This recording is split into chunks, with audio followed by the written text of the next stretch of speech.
যেটা এবার আসেন আমি আপনাদের সামনে যেটা আলোচনা করেছি আবার আমার সাথে পড়েন। আউযু বিল্লাহি মিনাশ শাইতানির রাজিম। বিসমিল্লাহির রাহমানির রাহিম।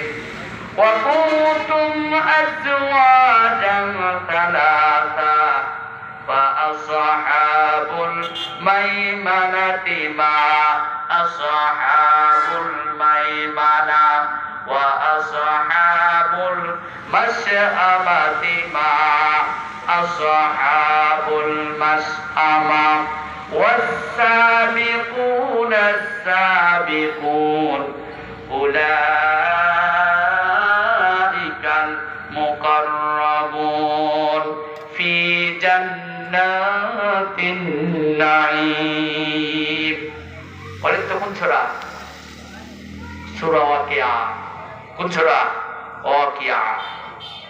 সূরার 7 নম্বর আয়াত থেকে 12 নম্বর আয়াতে কারিমা তেলাওয়াত করেছি। অর্থ শুনেন। আল্লাহ তাআলা বলছেন, সেই সময় তোমরা 3টি দলে বিভক্ত হয়ে যাবে।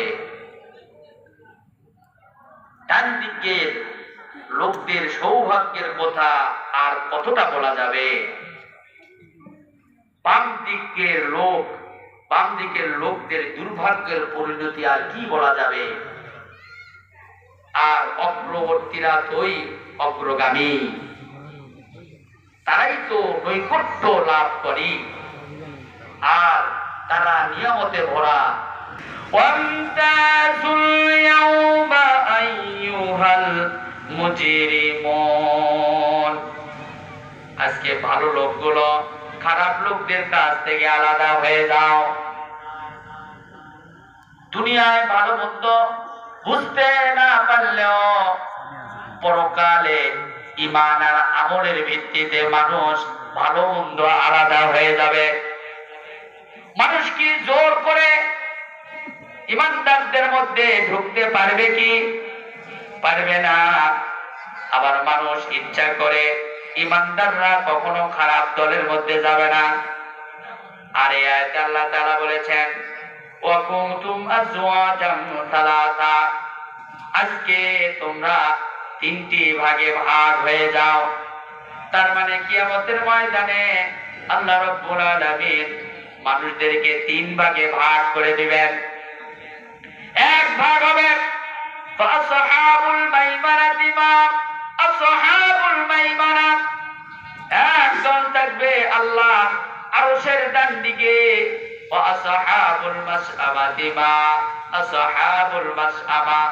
আর একদল থাকবে আরশের বাম দিকে। আর উলাইকাস সাবিকুন আস-সাবিকুন উলাইকাল মুকাররাবুন। আর একদল থাকবে ডান এবং বামের সামনের দিকে, তারা হলো অগ্রবর্তী দল। নবীজি সাল্লাল্লাহু আলাইহি সাল্লাম বলেন, যারা